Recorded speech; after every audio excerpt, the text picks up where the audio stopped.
Hello and welcome to JAM cam एंड पढ़ रहे आईआईटी जैम। आप सभी का एक बार फिर से स्वागत किया जाता है। तो हम पढ़ रहे हैं previous year questions of IIT jam exam. तो सबसे पहले जो हमने टॉपिक स्टार्ट किया था that is coordination chemistry. Coordination chemistry का ये पार्ट 2 है। पार्ट 1 हम कंप्लीट कर चुके हैं, जिसमें हमने जैम 2020 से लेके एंड जैम 2030 तक के सारे क्वेश्चंस को डिस्कस कर लिया था। इस वीडियो में हम डिस्कस करेंगे जैम 2019 से स्टार्ट करके एंड जैम 2015 तक के सारे क्वेश्चंस का सॉल्यूशन डिस्कस करेंगे। और इसका पार्ट 3 भी हम लेके आएंगे, जिसमें आपका जैम 15 से पहले यानी कि 14, 13, 12 ये सारे आपको मिलेंगे। तो चलिए भाई स्टार्ट करते हैं। अगर अभी तक आपने पार्ट 1 नहीं देखा तो उसको जाके आप जरूर देख लीजिएगा। वीडियो के डिस्क्रिप्शन में पार्ट 1 का लिंक डाल देंगे, उसको भी आप जरूर देख लीजिएगा। काफ़ी ज़्यादा हेल्प आपको मिल जाएगी। अगर आप आईआईटी जैम की प्रिपरेशन करना चाहते हैं बिल्कुल एक फुल कोर्स के साथ, जिसमें आपको पूरे सिलेबस के वीडियो लेक्चर्स हों, टेस्ट सीरीज आपको मिले, प्रीवियस ईयर पेपर का सॉल्यूशन मिले, पीडीएफ नोट्स मिले, ये सब कुछ, और इसके अलावा बहुत बेहतरीन मेंटरशिप आपको मिलेगी एंड और भी बहुत सारे बेनिफिट आपको मिलते हैं। अगर आप आईआईटी जैम 24 या 15 की प्रिपरेशन कर रहे हैं तो आप प्ले स्टोर से हमारी ऐप डाउनलोड कर सकते हैं, जिसका नाम है पढ़ रहे आईआईटी जैम। यहाँ पे जैम 24 एंड 5 के लिए कोर्स अवेलेबल है, जिससे कि आपकी बहुत अच्छी प्रिपरेशन हो जाएगी एंड आपका सिलेक्शन भी श्योर हो जाएगा। तो यहाँ पे नीचे कॉन्टैक्ट नंबर भी दिए गए हैं, आप इन कॉन्टैक्ट नंबर के ऊपर भी कॉल करके सारी जानकारी ले सकते हैं। तो जो भी स्टूडेंट इंटरेस्टेड है प्रिपरेशन करने के लिए वो एक बार जरूर ट्राई करेंगे कोर्स को, एक बार ऐप को जरूर डाउनलोड करेंगे एंड वहाँ पे हम फ्री एक कोर्स भी बना देंगे इन पीवाईक्यूज का सभी का। ठीक है, तो चलिए भाई स्टार्ट करते हैं। और अगर आपको इस लेक्चर की पीडीएफ चाहिए तो वो आपको मिलेगी हमारे टेलीग्राम चैनल पे। इसके लिए टेलीग्राम चैनल के लिए आपको यहाँ पे सर्च करना है JAM cam 2020। JAM cam 2020 search कीजिएगा, आपको हमारा टेलीग्राम चैनल मिल जाएगा और वीडियो के डिस्क्रिप्शन में भी लिंक मिल जाएगा। वहाँ पे आपको इस लेक्चर की पीडीएफ अवेलेबल हो जाएगी। तो देखिए, सबसे पहले हम शुरुआत करते हैं जैम 2019 से। तो ये देखिएगा क्वेश्चन है ना, यहाँ पे आपसे क्या बोला गया, the correct order of wavelength यानी कि lambda maximum of the halide to metal charge transfer band. तो यहाँ पे नोट करने वाला पॉइंट क्या है, मेटल सेम है, मेटल यहाँ पे कोबाल्ट और +3 ऑक्सीडेशन स्टेट है, पांचों अमोनिया भी सेम लगे हुए हैं, यहाँ पे भी अमोनिया, यहाँ पे डिफरेंस आ रहा है सिर्फ इस हलाइड का।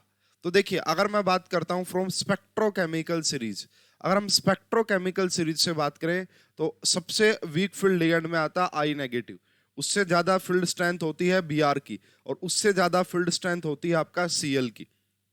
अगर फील्ड स्ट्रेंथ ज्यादा है, ऐसा मैं बोल सकता हूं, डेल्टा ओ का ऑर्डर यही रहा होगा। और आप सभी को पता है कि जो डेल्टा ओ या फिर एलएमसीटी एनर्जी होती है that is inversely proportional to lambda maximum. तो लैम्डा मैक्सिमम की बात करोगे, सबसे ज्यादा किसके केस में रहा होगा, आई नेगेटिव के केस में सबसे ज्यादा रहा होगा। क्यों? क्योंकि यहाँ पे एलएमसीटी एनर्जी सबसे कम है।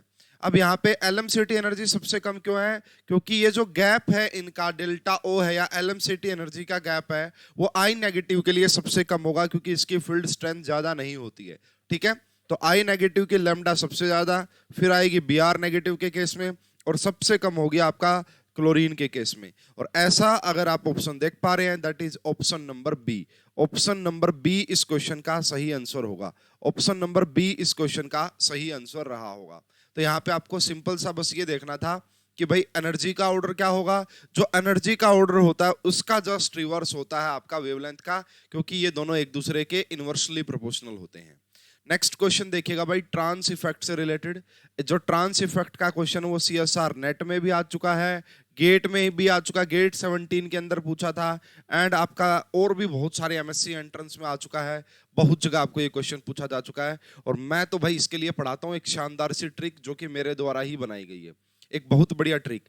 वो होती है आपका कान को नो, है ना, कान को नो, कान को नो। आपको कोई ड्रिंक ऑफर की गई है और उन्होंने कहा कि आप कान से पी लीजिए, तो आपने कहा कान को नो, है ना, पर ऐसे हाँ, उसके बाद क्या हो जाएगा, पर ऐसे हाँ, है ना, कान को तो नो है, पर ऐसे हाँ, अगर आप मुझे मुंह से पीने के लिए अलाउ करेंगे तो मैं यहाँ पे पी सकता हूँ, है ना। कान को नो, पर ऐसे हाँ, पर ऐसे हाँ, मैं पागल नहीं। ठीक है, क्या कहती है ट्रिक, मैं पागल नहीं, मैं पागल थोड़ी नहीं हूं कि मैं कान से पीऊंगा। उसके बाद आई ड्रिंक, आई भर कर पी, आई भर कर पी, आई भर कर पी। नहीं फिर ओ वाटर, नहीं फिर ओ वाटर। बस ये आप ध्यान रखिएगा, ये बहुत ही बेहतरीन ट्रिक है। ट्रांस इफेक्ट के सारे क्वेश्चन आपका इस ट्रिक से इजीली सॉल्व हो जाते हैं। तो यहाँ पे कान का मतलब होता है Cn से। सबसे ज्यादा जो ट्रांस इफेक्ट की वैल्यू होती है वो Cn नेगेटिव की होती है और इसी के इक्विवेलेंट होती है C2H2 की। ठीक है, Cn। को का मतलब होता है यहाँ पे CO से, NO का मतलब होता है NO से ही, पर का मतलब होता है PR3 से, ऐसे का मतलब होता है ASR3 से, हाँ का मतलब होता है H नेगेटिव से, हाइड्राइड्स। मैं का मतलब होता है मिथाइल से, CH3 नेगेटिव, है ना। पागल का मतलब होता है फिनाइल से, PH नेगेटिव। नहीं का मतलब यहाँ पे होता है NO2 नेगेटिव से।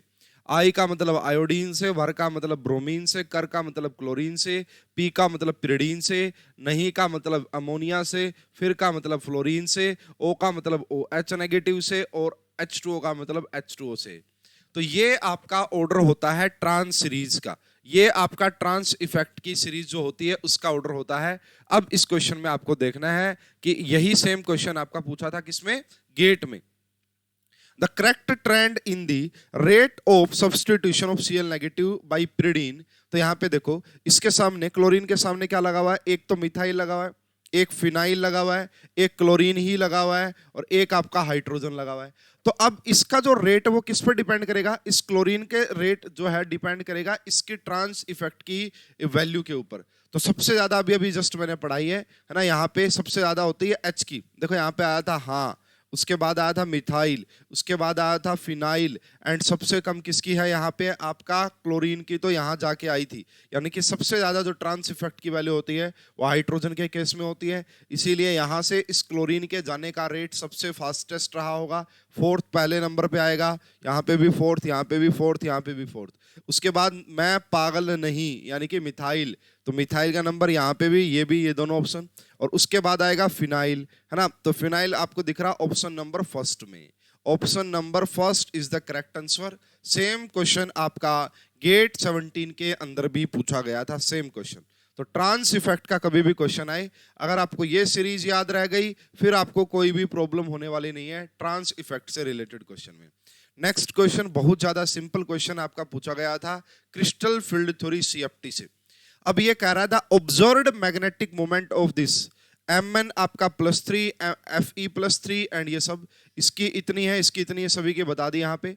अब आपसे पूछ रहा है बताओ जी करेक्ट इलेक्ट्रॉनिक कॉन्फ़िगरेशन क्या होगी। देखिए अगर आपके पास Mn+3 है, Mn+3 का मतलब होता है D4।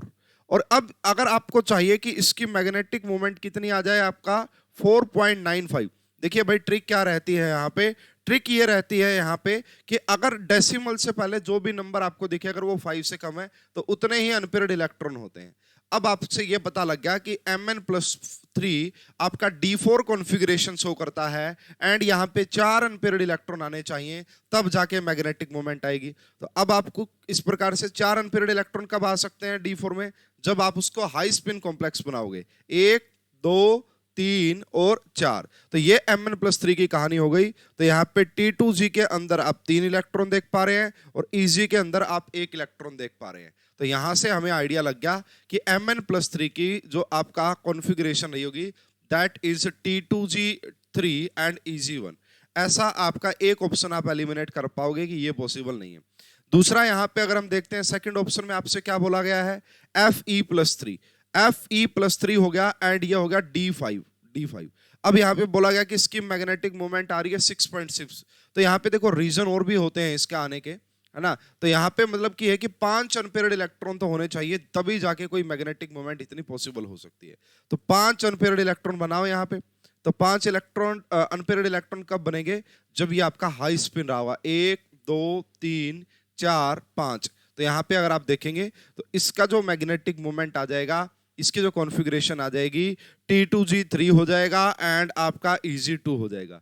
T2G3 एंड Eg, तभी जाके 5 अनपेयर्ड इलेक्ट्रॉन पॉसिबल है।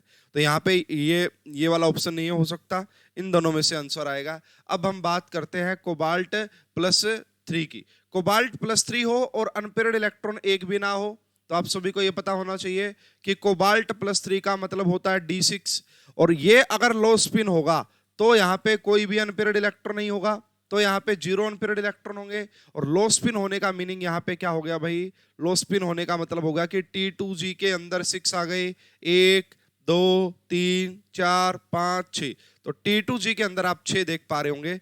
तो आपका ऑप्शन नंबर डी भी एलिमिनेट हो गया। इस क्वेश्चन का जो करेक्ट आंसर आना था that is option number C. Easy question था, क्रिस्टल फील्ड थ्योरी से थोड़ा बहुत अगर आपको आइडिया था तो आप इजीली इस क्वेश्चन को सोल्व कर पाते, है ना, आप इजीली इस क्वेश्चन को सोल्व कर पाते। ठीक है भाई, चलिए नेक्स्ट क्वेश्चन की बात हम यहाँ पे कर लेते हैं भाई। ये जैम 18 के क्वेश्चन स्टार्ट हो गए हैं, अब जैम 19 कंप्लीट हुआ हमारा। तो ये क्वेश्चन देखिएगा पहला, the correct order of delta O that is crystal field splitting energy होती है, यहाँ पे बताना है। तो देखिए ये काफी फैक्टर पे डिपेंड करती है। तो यहाँ पे सबसे पहले आप मेटल को देख लीजिए। अगर देखिए एक आपके पास मान लीजिए 3D सीरीज की मेटल है, एक 4D सीरीज की मेटल और एक 5D सीरीज की मेटल है। तो ये आपको पढ़ाया जाता है कि अगर आपकी 5D और 4D सीरीज की मेटल्स होती हैं, इनके लिए डेल्टा ओ की वैल्यू ज्यादा होती है। 4D और 5D सीरीज के लिए डेल्टा ओ की वैल्यू ज्यादा होती है। तो ये बात तो समझ में आ गई कि जो ये कोबाल्ट दिख रहा है ये सबसे कम रहा होगा। कोबाल्ट सबसे कम इन दो ऑप्शन में नजर आ रहा है, इसका मतलब इनको हटा दो यहाँ से, बी और सी में से आंसर आएगा। उसके बाद देखिए यहाँ पे, ठीक है ये तो हमने मेटल देख के बता दिया कि 3D सीरीज की है तो कम रही होगी। अब ये भी 4D सीरीज की है, ये भी 4D सीरीज की है, और ये आपका 5D सीरीज की हो ही गई। इन दोनों ऑप्शन में दिख रहा है कि इसकी वैल्यू तो सबसे ज्यादा रही होगी क्योंकि इरिडियम आपका 5D सीरीज की मेटल है। ठीक है, अब इन दोनों में कैसे देखेंगे, देखिए RH यहाँ पे +3 ऑक्सीडेशन स्टेट में है, यानी कि इनकी मेटल भी सेम है एंड यहाँ पे ऑक्सीडेशन नंबर भी सेम है, दोनों चीजें सेम है। फिर देखा जाता है फील्ड स्ट्रेंथ लिगेंड की। आप सभी को पता है कि CN जो होता है आपका वो अच्छा, वो स्ट्रॉन्ग फील्ड लिगेंड होता है as compared to I negative. अगर CN स्ट्रॉन्ग फील्ड लिगेंड है तो इसकी डेल्टा O की वैल्यू भी ज्यादा रही होगी। तो यहाँ पे देखिए CN की डेल्टा O की वैल्यू ज्यादा आएगी एंड I वाले की कम आएगी। इस क्वेश्चन का जो करेक्ट आंसर आएगा दैट इज बी। ठीक है, इसका जो करेक्ट आंसर वो क्या आएगा आपका, B is the correct answer. देखिए भाई नेक्स्ट क्वेश्चन आइसोमेरिज्म से रिलेटेड पूछा गया है, the number of possible isomer. तो यहाँ पे भाई बताइए कि कितने आइसोमर पॉसिबल होंगे। तो देखिए ये जो है ना आपका ये है MABCD, यानी कि ये एक स्क्वायर प्लेनर कॉम्प्लेक्स है एंड यहाँ पे चारों के चारों मोनोडेंटेंट लिगेंड है वो डिफरेंट लगे हुए हैं। तो इसके लिए ये तरीका रहता है स्टूडेंट इसका, देखिए पिरिडीन है यहाँ पे, एक बार आप पिरिडीन के सामने क्लोरीन को रखिए, ये अमोनिया हो गया यहाँ पे एंड यहाँ पे आपका ब्रोमीन हो गया। तो यहाँ पे पिरिडीन और क्लोरीन ट्रांस पोजीशन पे है। ठीक है, उसके बाद फिर से आप क्या कीजिए, यहाँ पे पिरिडीन, अब पिरिडीन के सामने आप ब्रोमीन को रख दीजिए, अब यहाँ पे क्लोरीन रख दीजिए एंड यहाँ पे अमोनिया। एक और पॉसिबिलिटी यहाँ पे बन सकती है कि ये मेटल हो गई, ये पिरिडीन, अब पिरिडीन के सामने आप किसको रख दीजिए, अमोनिया को रख दीजिए, यहाँ पे ब्रोमीन और यहाँ पे क्लोरीन। तो यहाँ पे जो टोटल आइसोमर होते हैं, और ये ज्योमेट्रिकल है क्योंकि स्क्वायर प्लेनर कॉम्प्लेक्स ऑप्टिकल तो शो करते नहीं है एंड यहाँ पे कोई एम्बिडेंट एंड लिगेंड भी नहीं है कि वो स्ट्रक्चरल आइसोमर शो करें। तो यहाँ पे सिर्फ और सिर्फ ज्योमेट्रिकल आइसोमर पॉसिबल है, और ये वाला जो कॉम्प्लेक्स है वो 3 ज्योमेट्रिकल आइसोमर शो करता है, और इन 3 में से भी 2 फॉर्म आपका सिस होती है, 2 फॉर्म आपका सिस होती है और 1 फॉर्म आपका ट्रांस होती है। 2 फॉर्म सिस होती हैं और 1 फॉर्म आपका ट्रांस। ये देखिए पिरिडीन और पिरिडीन जब आमने सामने थे तो इसको ट्रांस बोला था क्योंकि ये दोनों 180 डिग्री पे हैं। अब यहाँ पे देखो पिरिडीन और क्लोरीन कैसे हैं, 90 डिग्री पे, मतलब सिस। ऐसे ही पिरिडीन और क्लोरीन कहाँ पे है, 90 डिग्री पे, इसका मतलब सिस। तो ये 3 ज्योमेट्रिकल आइसोमर होते हैं, इनमें से 2 फॉर्म सिस होती है और 1 फॉर्म ट्रांस होती है। हमसे सिर्फ नंबर ऑफ पॉसिबल आइसोमर पूछा था, सो इस क्वेश्चन का करेक्ट आंसर आ जाएगा 3। सिंपल क्वेश्चन था, पढ़ाया जाता है आपको। यस, नेक्स्ट एक न्यूमेरिकल देखिएगा स्टूडेंट, आपसे बोला गया the magnitude of crystal field stabilization energy of octahedral complex के लिए CFSC की वैल्यू दे दी इतनी है, और आपसे मैक्सिमम एब्जॉर्प्शन पूछा है यहाँ पे नैनोमीटर के अंदर, है ना। न्यूमेरिकल्स में सिर्फ आप यूनिट कन्वर्जन का ध्यान रखिए। तो देखिए ये जो कॉम्प्लेक्स आप देख पा रहे हैं यहाँ पे TiH2O का 6 एंड यहाँ पे अगर कर देते हैं 3 पॉजिटिव, तो यहाँ पे आप सभी को पता होना चाहिए दिस इज D1। अगर ये D1 है तो इसकी CFSC की वैल्यू आप सभी को पता होनी चाहिए, क्या रही होगी, दैट इज CFSC की जो वैल्यू होगी दैट इज -0.4 डेल्टा O। ठीक है, ये वाली वैल्यू रही होगी। अब CFSE आपको ऑलरेडी दे दिए कितनी, 7680, इसको पुट कर दो। मैग्नीट्यूड है ना, तो आप इसका साइन का कोई चक्कर नहीं होता यहाँ पे, ये बात नोट कर लेना भाई, साइन का कोई चक्कर नहीं होता। तो डेल्टा ओ की अगर आप वैल्यू निकालोगे तो वो कितनी आ जाएगी, ये है ना, और 0.4 का मतलब 4 यहाँ आ गया और ये रहा। इसको जब आप सोल्व करेंगे तो मान के देख लेते हैं भाई, 4 पे गया 1, 4 2 4 ठीक है ना, ये नहीं भाई, 1 मिनट रुको, ये 3 बचेंगे, 9 पे जाएगा ये, एंड ये 2, ये इतना, ये सेंटीमीटर इनवर्स में आ गया हमारा। ये क्या है आपका, डेल्टा ओ। मैं आपको अभी अभी कितनी देर से बताता आ रहा हूं कि जो एब्जॉर्प्शन है, अगर ये गैप ज्यादा है ना, ये एनर्जी ज्यादा, तो ये रहा, यानी कि डेल्टा ओ जो होता है that is 1 lambda maximum, inversely proportional होते हैं एक दूसरे के। तो यहां पे देखिए ये हो गया, और 19,200, अगर आप इसको नैनोमीटर में चाहते हैं तो इसकी मल्टीप्लाई कर दो 10 की पावर 7 से, तो जो हमारा आंसर आएगा वो नैनोमीटर में आ जाएगा। एग्जामिनर ने नैनोमीटर में ही पूछा था, सो इस क्वेश्चन का करेक्ट आंसर आएगा 10 की पावर 7 को आप डिवाइड कर लेना 19,200 से। अगर मैं आपको एग्जैक्ट डिवाइड करके बताऊं ताकि आपको वेरीफाई भी हो जाए कि हमारा क्या आंसर आएगा, तो ये 520 के करीब आएगा। कितना आएगा यहाँ पे आपका, 520, ठीक है। तो ये इस क्वेश्चन का जो करेक्ट आंसर होगा that is 520 nanometer is the correct answer. 520 nanometer is the correct answer, ठीक है। बहुत सिंपल क्वेश्चन था। CFSE से हमने यहां से डेल्टा ओ की वैल्यू निकाली। डेल्टा ओ का एंड लैम्डा मैक्सिमम का इनवर्सली प्रोपोर्शनल रिलेशन होता है। आंसर हमें नैनोमीटर में चाहिए था, इसलिए इसको 10 की पावर 7 से मल्टीप्लाई कर दिया और हमारा करेक्ट आंसर आ गया 520 नैनोमीटर। अब हमारे जैम 2017 के क्वेश्चन स्टार्ट हो गए हैं, तो आइए देखते हैं इस क्वेश्चन में। अब यहां से पूछा था correct order of wavelength of absorption. तो मैं जस्ट अभी अभी आपको बता के हटा हूं कि जो आपका डेल्टा ओ होता है that is inversely proportional to lambda maximum. तो अब आप क्या देख लो, इनमें आप देख लो लैम्डा मैक्सिमम का ऑर्डर, सॉरी डेल्टा ओ का ऑर्डर, डेल्टा ओ के ऑर्डर के रिवर्स आ जाएगा। देखिए यहाँ पे अगर इस क्वेश्चन में हम डेल्टा ओ की वैल्यू देखें कि क्या रही होगी किसके लिए। पहली बात तो मेटल यहाँ पे सेम है, क्रोमियम +3, सब कुछ सेम नजर आ रहा है यहाँ पे। मेटल ऑक्सीडेशन नंबर, डिफरेंस आ रहा है कहाँ पे, आपका जो लिगेंड है वहां पे। तो देखिए अगर हम बात करें एफ से ज्यादा जो नेगेटिव जो स्पेक्ट्रोकेमिकल सीरीज में जो ज्यादा वैल्यू शो करता है वो वाटर करता है, वाटर से ज्यादा EN करता है, और EN से ज्यादा CN करता है, CN नेगेटिव। ये आपका फील्ड स्ट्रेंथ होती है अकॉर्डिंग टू स्पेक्ट्रोकेमिकल सीरीज। अगर ये फील्ड स्ट्रेंथ है तो डेल्टा ओ का भी ऑर्डर यही रहा होगा। अगर डेल्टा ओ का ऑर्डर ये रहा होगा तो लैम्डा मैक्सिमम का ऑर्डर रहा होगा F नेगेटिव के केस में सबसे ज्यादा, फिर वाटर के केस में, फिर EN के केस में, और सबसे कम रहा होगा CN नेगेटिव के केस में। होप कि आपको ये क्वेश्चन बिल्कुल अच्छे तरीके से क्लियर हो गया होगा। सिंपल सी बात है, जो डेल्टा ओ का ऑर्डर होगा यहाँ पे उसका जस्ट रिवर्स कर देंगे, तो उसका जस्ट रिवर्स हमें नजर आ रहा ऑप्शन नंबर फर्स्ट में, उसका जस्ट रिवर्स नजर आ रहा है हमारा ऑप्शन नंबर फर्स्ट में। सो इस क्वेश्चन का करेक्ट आंसर आ जाएगा फर्स्ट। यस, ये भी 17 का ही क्वेश्चन है और ये MSQ टाइप का क्वेश्चन है, MSQ टाइप का क्वेश्चन।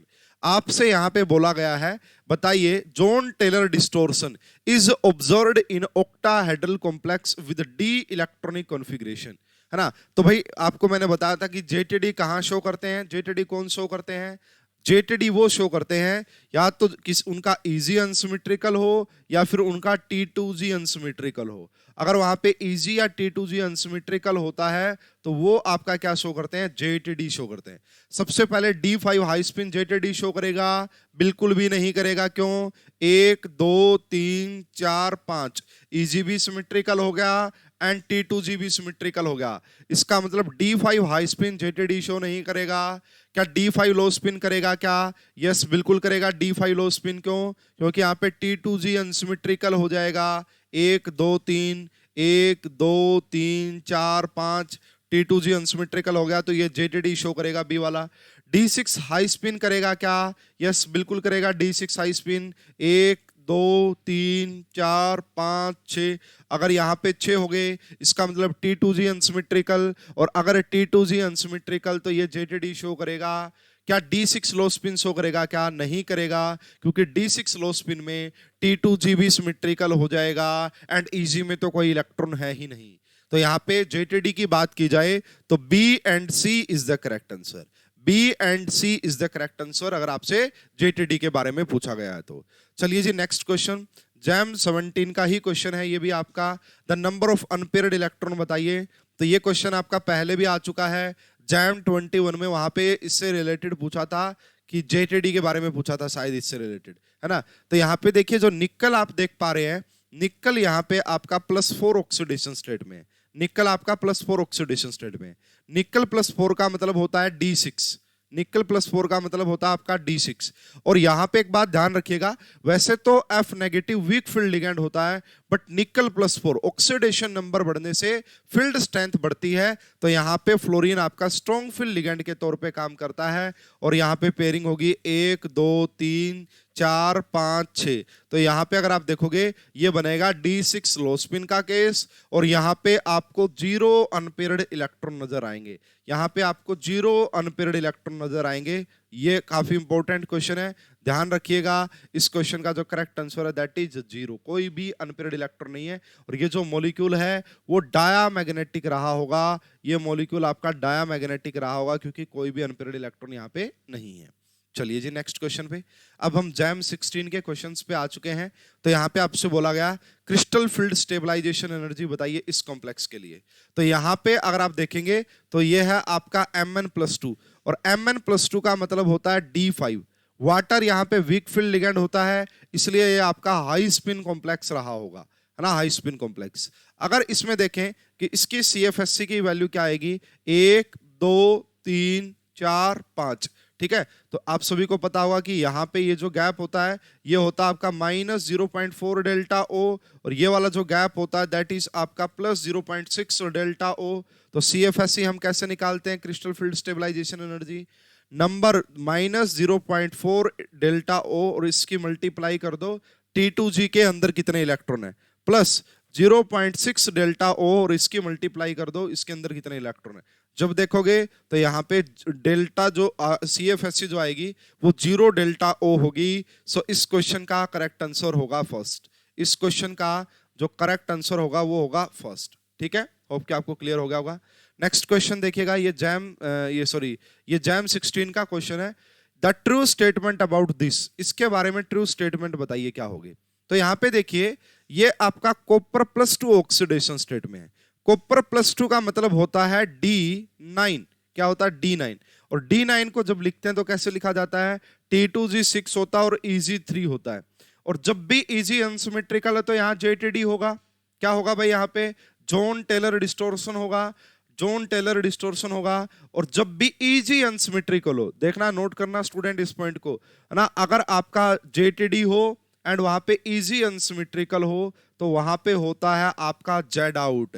Eg अनसिमेट्रिकल होने की वजह से क्या होता है आपका जेड आउट, और जेड आउट का ही दूसरा नाम होता है टेट्रागोनली इलोंगेशन, टेट्रागोनली इलोंगेशन इसे बोला जाता है। यहाँ पे ये ध्यान रखिएगा ना, इसका ध्यान रखिएगा, काफी इंपॉर्टेंट है, ये जेड आउट शो करेंगे। देखिए तो पहले क्या है, आपको लगता होगा कि ये वाला तो परफेक्ट ऑक्टाहेड्रल कॉम्प्लेक्स होगा, है ना, ये वाला परफेक्ट होगा, बट ऐसा नहीं है। जब आप यहां पे बात करते हैं जेड आउट की तो ये एक्सियली इलोंगेटेड हो जाता है, ये वाले जो एक्सियल बॉन्ड नजर आ रहे हैं ये लॉन्गर हो जाते हैं और ये वाले बॉन्ड वैसे के वैसे रहते हैं, ठीक है। तो इसीलिए इसको बोला जाता है आपका इसको टेट्रागोनली इलोंगेटेड।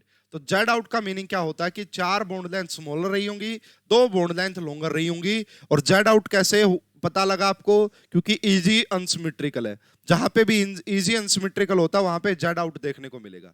क्या सारी की सारी CO बॉन्ड लेंथ इक्वल होंगी, बिल्कुल भी नहीं होगी। 1 बॉन्ड लेंथ का कोई लेना देना नहीं है, 3 का कोई लेना देना नहीं है। हाँ, 4 copper bond length, copper oxygen bonds are shorter, बिल्कुल सही है, यही दिखाया मैंने आपका, देन रिमेनिंग 2, बिल्कुल सही है। यहाँ पे 4 बॉन्ड लेंथ छोटी होंगी, है ना, 4 बॉन्ड लेंथ छोटी होंगी। सो इस क्वेश्चन का करेक्ट आंसर आएगा D। तो ये जो क्वेश्चन आप देख पा रहे हैं this is related to Jahn Teller distortion, ठीक है। नेक्स्ट क्वेश्चन देखिएगा स्टूडेंट, यहाँ पे आपको दिया है PTCN दिस और ये निकल। जब भी आपका मेटल होती है 4D या 5D सीरीज की, वो सारे कैसे होते हैं, स्ट्रॉन्ग फील्ड लिगेंड होते हैं। हालांकि यहाँ तो CN ऑलरेडी लिखा ही हुआ है, तो ये देखो भाई, ये आपका लाइक दैट आप मान के चलो कि ये D8 बनेगा, और D8 बनने के बाद यहाँ पे आपका पेयरिंग भी करवानी पड़ेगी क्योंकि स्ट्रॉन्ग फील्ड लिगेंड है ना। तो अगर आप इसको देखेंगे वीबीटी अप्रोच से देखेंगे 1 2 3 4 5 1 2 3 4 5 6 7 8 और पेयरिंग के बाद ये यहां चला जाएगा। तो अगर पेयरिंग के बाद ये यहां चला गया तो इसकी जो हाइब्रिडाइजेशन होती है दैट इज DsP2 और DsP2 हाइब्रिडाइजेशन है तो इसकी स्क्वायर प्लेनर ज्योमेट्री होती है, स्क्वायर प्लेनर ज्योमेट्री होती है और अनपेयर्ड इलेक्ट्रॉन यहाँ पे 0 होते हैं। अगर यहाँ पे अनपेयर्ड इलेक्ट्रॉन 0 होते हैं तो ये वाला जो कॉम्प्लेक्स है वो डायामैग्नेटिक होता है। तो क्या पैरा होगा? नहीं। क्या पैरा होगा? नहीं। डाया होगा? यस। डाया होगा? यस। और ये डाया होगा क्या? बी नहीं, ये भी पैरामैग्नेटिक होगा। क्यों? देखिएगा। अब जब हम बात करते हैं निकल की तो निकल प्लस टू के केस में जो क्लोरीन है वो आपका वीक फील्ड लिगेंड होता है। कैसा होता है? वो आपका वीक फील्ड लिगेंड होता है। तो अगर वीक फील्ड लिगेंड है तो यहाँ पे पेयरिंग नहीं होगी इसमें। 1 2 3 4 5 1 2 3 4 5 6 7 8। अब यहाँ पे क्या रहा होगा भाई? ये अगर आपका 3D है, ये आपका 4s है एंड यहाँ पे आपका ये क्या है? आपका 4p है। तो अब आपने क्या, यहाँ पे पेयरिंग होने वाली नहीं है। क्यों? क्योंकि क्लोरीन आपका वीक फील्ड लिगेंड है। अगर ऐसा है तो फिर इसकी हाइब्रिडाइजेशन हो जाएगी sp3, यहाँ पे 2 अनपेयर्ड इलेक्ट्रॉन आ जाएंगे। अगर हाइब्रिडाइजेशन sp3 है तो टेट्राहेड्रल इसकी ज्योमेट्री आएगी। अगर 2 अनपेयर्ड इलेक्ट्रॉन है तो पैरामैग्नेटिक नेचर का ये रहा होगा। किस नेचर का रहा होगा? ये पैरामैग्नेटिक नेचर का। सो इसीलिए मैंने इस क्वेश्चन का करेक्ट आंसर लगाया है D. D is the correct answer. Next question पे चलते हैं। This is very very much important question. हालांकि जैम में उतना डिटेल में नहीं पूछते हैं, नेट और गेट में थोड़ा सा डिटेल में पूछा जा सकता है। अब ये आपसे पूछ रहे हैं the red colour of Ruby. जो रूबी होता है भाई ये आपका पत्थर होता है, एक प्रकार से आप बोल सकते हैं, है ना, बहुत ही चमकीला हीरे जैसा दिखने वाला है, रेड कलर का होता है। तो ये पूछ रहे हैं कि इस रूबी में जो ये रेड कलर आता है ना, पिंकिश कलर टाइप का रेड कलर, ये किसकी वजह से होता है? तो यहाँ पे देखो, एक तो फिनोमिना यहाँ पे अगर आप इसको देखेंगे तो LMCT का फिनोमिना यहाँ पे भी होता है। LMCT होता है यहाँ पे जरूर, बट रेड कलर का रीजन क्या है ना? तो यहाँ पे लिगेंड टू, यहाँ पे चार्ज ट्रांसफर रीजन नहीं होता भाई, पहली बात तो, चाहे वो LMCT हो चाहे वो MMCT हो, चार्ज ट्रांसफर का यहाँ कोई लेना देना नहीं होता। यस, यहाँ पे होते हैं DD transitions. DD transitions of chromium +3, बिल्कुल सही है, क्रोमियम +3। क्या Cr2O3 लैटिस में होते हैं? नहीं, Al2O3 लैटिस में होते हैं, Al2O3 लैटिस में होते हैं। यानी कि यहाँ पे जो आपका कलर आता है रूबी का, जो रेड कलर होता है वो DD ट्रांजिशन, और स्पेशली ये रेड एमिशन बोलते हैं इसको, रेड एमिशन फोस्फोरोसेंस करके बोला जाता है इसे, रेड एमिशन फोस्फोरोसेंस। यहाँ पे आपका क्रोमियम +3 की वजह से जो DD ट्रांजिशंस होते हैं वो एमिशन होता है, बेसिकली एमिशन, रेड एमिशंस उसको बोला जाता है, फोस्फोरोसेंस, उसी की वजह से इसका कलर आता है। सो ध्यान रखिएगा, B is the correct answer. काफी बढ़िया क्वेश्चन है ये आपका। एंड अभी जो नेट का पेपर हुआ था नवंबर 2020 में, वहां पे ये क्वेश्चन पूछा भी गया था, तो बढ़िया क्वेश्चन है, ध्यान रखिएगा इसको, B is the correct answer. अब हम बात करते हैं जैम 16 का ही क्वेश्चन है ये भी, और ये MSQ टाइप का क्वेश्चन है। आइए देखते हैं क्या कह रहा है। The ions that only charge transfer band, जहां पे ओनली चार्ज ट्रांसफर बैंड इन दी एब्जॉर्प्शन स्पेक्ट्रा UV विजिबल्स, जिसमें सिर्फ चार्ज ट्रांसफर दिखे। तो यहाँ पे अगर आप इसको देखेंगे तो ये आ रहा है जी क्रोमियम +3, और क्रोमियम +3 है तो ये D3 है, तो यहाँ तो DD ट्रांजिशन पॉसिबल होंगे, यहाँ तो DD ट्रांजिशन पॉसिबल होंगे, यहाँ पे ये शो करने वाला नहीं है। देखो ये वाला पक्का शो करेगा भाई। और ये क्या होता है? ये LMCT ligand to metal charge transfer होता है। क्या होता है ये आपका? Ligand to metal charge transfer होता है, और ये विजिबल रीजन में ही लाई करता है, ठीक है। और इसकी बात करोगे ये भी LMCT ही होता है, बट ये आपका लाई करता है UV रीजन में। रीजन क्या होता है इसका? कि इसकी इसकी जो एनर्जी वो बहुत ज्यादा हो जाती है ना, इसकी जो वेव एनर्जी वो बहुत ज्यादा हो जाती है। क्या ये वाला कॉम्प्लेक्स कहाँ लाई करेगा? तो ये भी DD ट्रांजिशन शो करेगा यहाँ पे भाई, ये भी DD ट्रांजिशन, तो B भी LMCT मतलब चार्ज ट्रांसफर बैंड शो करेगा, C भी शो करेगा, बट D नहीं करेगा और A नहीं करेगा, क्योंकि इसमें अगर आप देखेंगे तो ये निकल +2 बनेगा, यानी कि D8, और D8 में आपका DD ट्रांजिशन की पॉसिबिलिटी होती है, न कि आपका चार्ज ट्रांसफर बैंड, ठीक है। जो चार्ज ट्रांसफर होते हैं वो आपका लेपोरेटे भी अलाउड होते हैं एंड वो आपका स्पिन भी अलाउड होते हैं। अब ये देखिए, ये ऑक्टाहेड्रल कॉम्प्लेक्स आपको नजर आ रहा है, तो ये पक्का लेपोरेटे फॉरबिडन रहा होगा, है ना। ये वाला जो है आपका, ये लेपोरेटे पार्शियली अलाउड रहा होगा, बट आपका जो चार्ज ट्रांसफर होते हैं वो लेपोरेटे भी अलाउड होते हैं एंड वो स्पिन भी अलाउड होते हैं। सो फिलहाल इस क्वेश्चन का जो करेक्ट आंसर है that is B and C is the correct answer. ठीक है, चलिए जी नेक्स्ट क्वेश्चन पे। ये भी जैम 16 का ही क्वेश्चन है, 2 मार्क्स का, आइसोमेरिज्म से रिलेटेड। आपसे बोल रहा है the possible number of isomers बताओ। पॉसिबल जब भी वर्ड आ जाए उसमें स्ट्रक्चरल, स्टीरियो, है ना, स्टीरियो में ऑप्टिकल, ज्योमेट्रिकल सब बताने होते हैं। तो यहाँ पे मुझे एक मेटल नजर आ रही है M, यहाँ पे 4 मोनोडेंट एंड लिगेंड एक टाइप के हैं, एक टाइप का और एक टाइप का। ये कहानी है इसकी, ये कहानी है। तो यहाँ पे देखते जी कितने पॉसिबल होंगे। सबसे पहले देखिएगा स्टूडेंट, ये क्वेश्चन स्ट्रक्चरल भी शो करेगा, जबरदस्त वाला स्ट्रक्चरल, है ना, जबरदस्त वाला स्ट्रक्चरल शो करेगा। कैसे, आइए मैं बताता हूँ। सबसे पहले आपने क्या लगा दिया यहाँ पे NO2 एंड यहाँ पे आपने लगा दिया क्लोरीन। तो ये दोनों जो ग्रुप लगे हुए हैं ये 180 डिग्री पे, तो ये ट्रांस की कहानी है। यहाँ पे क्या लगा दो, अमोनिया, है ना, यहाँ पे अमोनिया, यहाँ पे आप सब सारी जगह क्या लगा दो, अमोनिया, यानी कि ये ट्रांस वाला पॉसिबल है। ये क्या है आपका, ट्रांस। अब देखिएगा स्टूडेंट, इसी को अगर हम कॉपी करके लिखें, इसी को अगर मैं कॉपी करके लिखता हूं, इसका एक और फॉर्मेट बना देता हूं, यस। अब देखिए यहां पे, ठीक है, ये इतनी बात हमें समझ में आई। अब मैं इसको रफ कर देता हूं। अब आप सभी को ये पता होना चाहिए कि NO2 जो होता है दैट इज एम्बीडेंटेंट लिगेंड।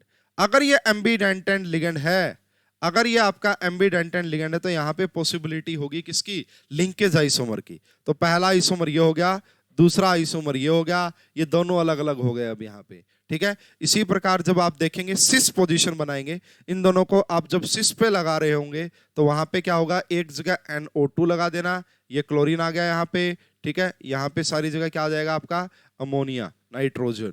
ठीक है, ये अमोनिया, ये अमोनिया, ये अमोनिया। यानी कि मेन देखने वाली बात क्या है कि एक ये हो गया, और अब इसी को कॉपी करके आप लगा देंगे, है ना, इसी को कॉपी करके आप लगा देंगे, तो यहाँ पे आपका एक और आइसोमर पॉसिबल होगा।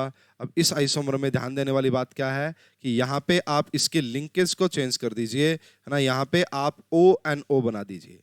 तो सिस के भी 2 बने और ट्रांस के भी 2 बने, सिस के भी 2 बने, ट्रांस के भी 2 बने, और कोई यहाँ पे पॉसिबिलिटी है नहीं।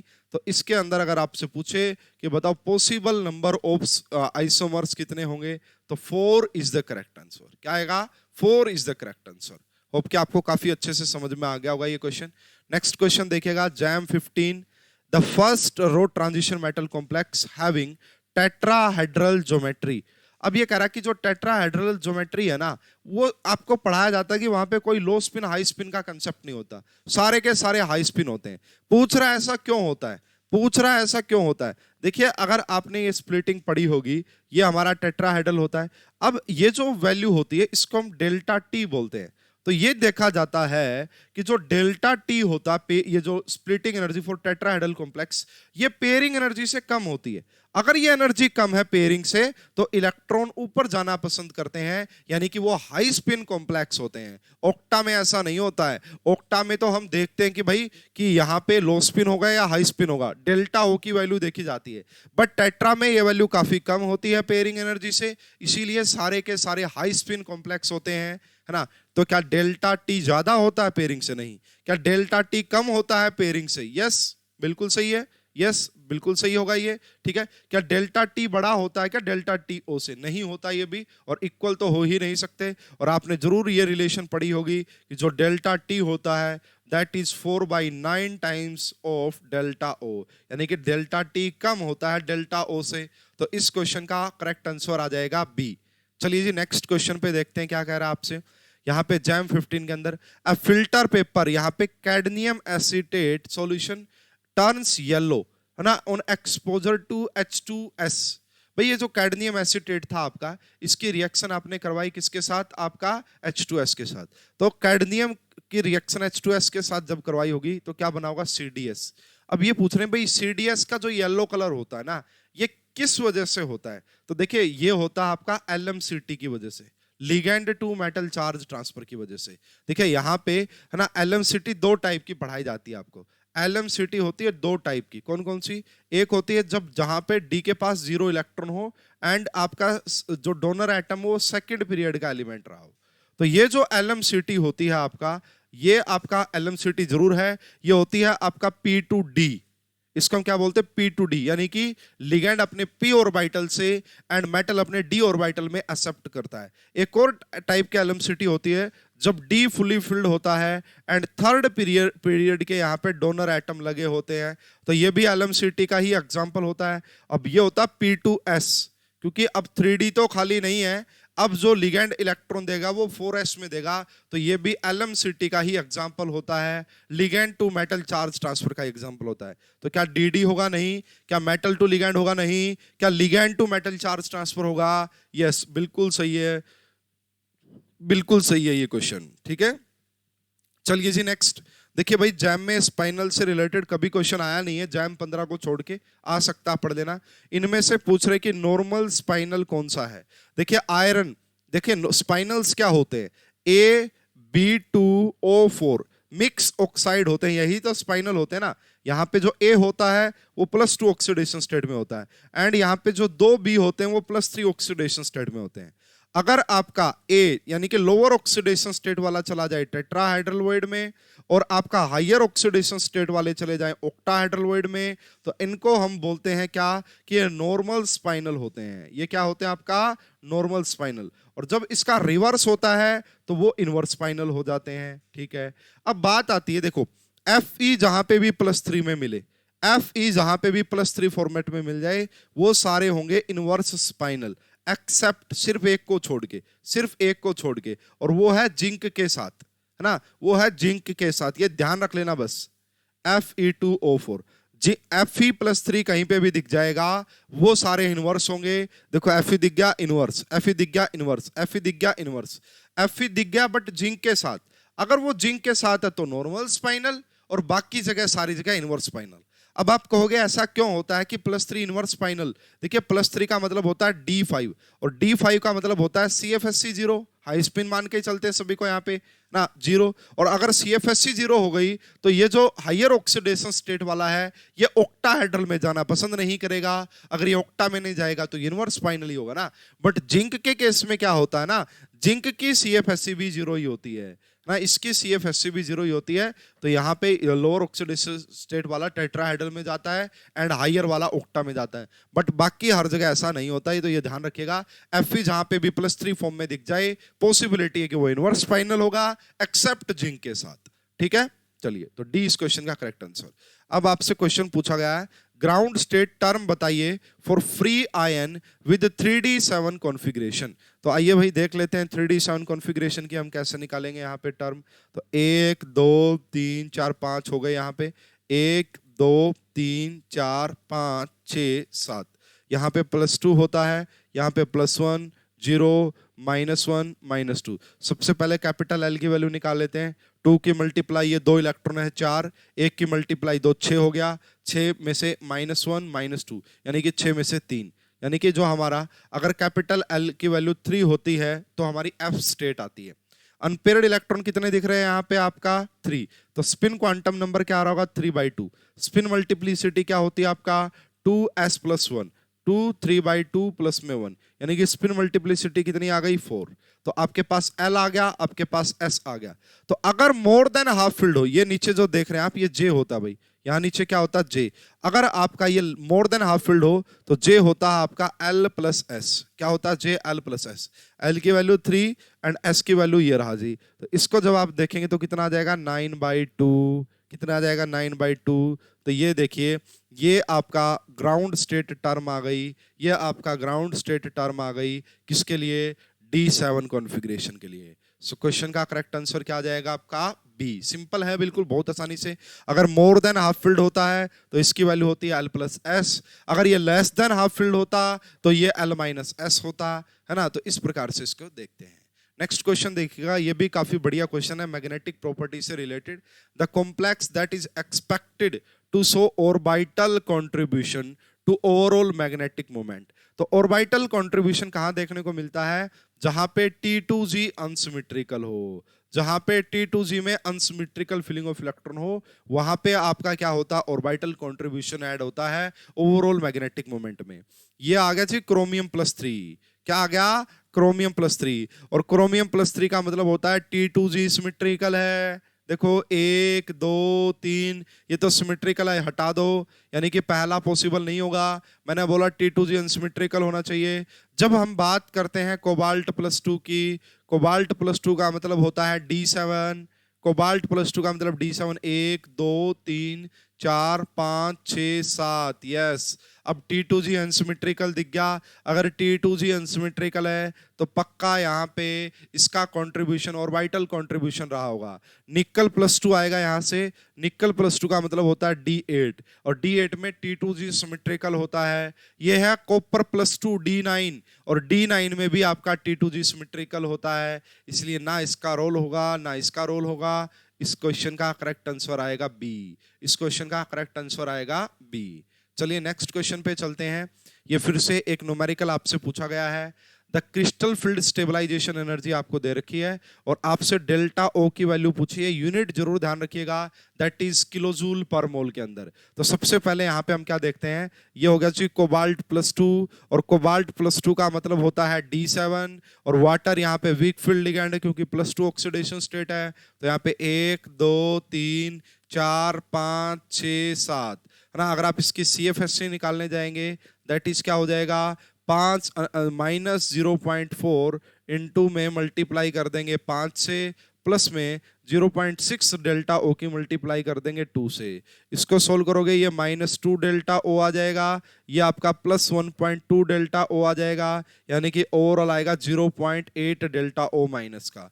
माइनस का कोई रोल होता नहीं है यहाँ पे, मैं आपको बार बार बता चुका हूँ। अब CFSC की वैल्यू दे रखी है ये वाली, है ना। अब यहाँ पे अगर आपको डेल्टा ओ की वैल्यू चाहिए तो आप क्या करेंगे, सबसे पहले है ना इसको डिवाइड कर देंगे कितने से, 0.8 से। अब भी जो आंसर आएगा वो किलोजूल पर मोल में नहीं आएगा। अगर आप इसको किलोजूल पर मोल में चाहते हैं तो आप इसको डिवाइड कर दीजिएगा, ये जो टर्म है, अब वो पॉइंट था 1 0 ऊपर आ गया है, और इसको डिवाइड कर दीजिएगा 83.6 से, है ना। 83.6 से अगर आप डिवाइड करेंगे तो इसका आंसर आ जाएगा किलोजूल पर मोल में। अगर मैं आपको थोड़ी सी यहाँ पे कैलकुलेशन सोल्व करके बता दूं ताकि आसानी हो जाएगी हमें, यहाँ पे 83.6 की मल्टीप्लाई कर देते हैं 8 से, यानी कि ये आएगा आपका 773,600 एंड नीचे आएगा 6688। अब इसको डिवाइड करके देख लेना, यहाँ पे 7366 और इसको डिवाइड कर दिया 668 एंड इससे, तो ये लगभग 110 के करीब आ रहा है भाई यहाँ पे, है ना। इसका जो आंसर वो 110 के करीब आ रहा है। बाकी आप एक बार क्रॉस चेक कर लीजिएगा। कहानी तो यही बनेगी, पूरी एक्सप्लेन कर दी है मैंने, कहानी यही बनती है। सो इस क्वेश्चन का करेक्ट आंसर आ जाएगा, ठीक है। चलिए जी, हमारा यहाँ पे क्वेश्चन देखते हैं भाई, शायद ये लास्ट क्वेश्चन है इस वीडियो का। Given that the expected spin only magnetic moment, आपको बता दी कि स्पिन ओनली मैग्नेटिक मोमेंट इतनी है, बताओ अनपेयर्ड इलेक्ट्रॉन कितने होंगे इस कॉम्प्लेक्स में। तो स्टूडेंट मैं ऑलरेडी आपको बता चुका हूं बार बार, डेसिमल से पहले जो भी नंबर होता है उतने ही अनपेयर्ड इलेक्ट्रॉन होते हैं, अगर वो 5 से कम है तो यहाँ पे पक्का ही अनपेयर्ड इलेक्ट्रॉन कितने रहे होंगे, 2, अगर वो स्पिन ओनली मैग्नेटिक मोमेंट है ना। और वैसे अगर आप इसको फॉर्मूले के मुताबिक जाएंगे काफी टाइम लगेगा, तो मैग्नेटिक मोमेंट का फॉर्मूला होता है n × n+2, है ना। यहाँ पे आप क्या करेंगे 2.83 रख लेना, ठीक है, इसका स्क्वायर कर लेना, है ना, और फिर क्या हो जाएगा n × n+2, और यहाँ पे आप जब सोल्व करेंगे तो आपका काफी ज्यादा टाइम खराब हो जाएगा, और मैं नहीं चाहता कि आपका टाइम खराब हो। मैंने आपको एक सिंपल सी ट्रिक बता दी है, डेसिमल से पहले जो भी नंबर दिख जाए समझ लेना कि वही अनपेयर्ड इलेक्ट्रॉन होंगे। तो ये था जी हमारा, ये था हमारा जैम प्रीवियस ईयर क्वेश्चंस का कोऑर्डिनेशन केमिस्ट्री का लेक्चर नंबर 2, जिसमें हमने जैम 15 तक के सारे क्वेश्चन डिस्कस कर लिए हैं। पहली वीडियो में हम 23 से 2020 तक के डिस्कस कर चुके थे, और अब ये रहा एक और पार्ट लेके आएंगे जिसमें जैम के और जितने ईयर्स के बचे हुए हैं वो सारे कंप्लीट कर लेंगे, ठीक है। होप कि आपको इन प्रीवियस ईयर की क्वेश्चन से काफ़ी ज़्यादा हेल्प हो रही होगी, आपकी काफ़ी अच्छी प्रिपरेशन हो रही होगी। फिर भी कुछ स्टूडेंट ऐसे हैं जो प्रीवियस ईयर को भी समझने के लिए टॉपिक तो आना चाहिए ना, प्रीवियस ईयर भी तो हम जब ही समझ पाएंगे जब हमें टॉपिक का पता होगा। तो टॉपिक अगर आप पता करना चाहते हैं, अगर आप डिटेल में पूरी अच्छे से प्रिपरेशन करना चाहते हैं, तो मैंने ऑलरेडी आपको कोर्स के बारे में बता दिया है, ठीक है। और पार्ट 1 आप जरूर देख लीजिएगा, वीडियो के डिस्क्रिप्शन में लिंक मिल जाएगा। एंड भाई अगर आपको वीडियो अच्छी लगी है, लाइक शेयर एंड एक बढ़िया सा प्यारा सा कमेंट आपने करना है, जिससे कि मुझे मोटिवेशन मिलेगा एंड मैं ऐसे ऐसे करके सारे चैप्टर्स के प्रीवियस ईयर आपके लिए अपलोड करता रहूंगा। अगर आपको इस लेक्चर की पीडीएफ चाहिए तो टेलीग्राम चैनल जैम 2020 है ना, जैम कैम 2020, वीडियो के डिस्क्रिप्शन में लिंक मिल जाएगा, ठीक है। तो फिलहाल इस वीडियो में अभी के लिए इतना ही। अगर वीडियो अच्छी लगी तो लाइक और शेयर कीजिए। आप सभी का बहुत बहुत धन्यवाद। Thank you.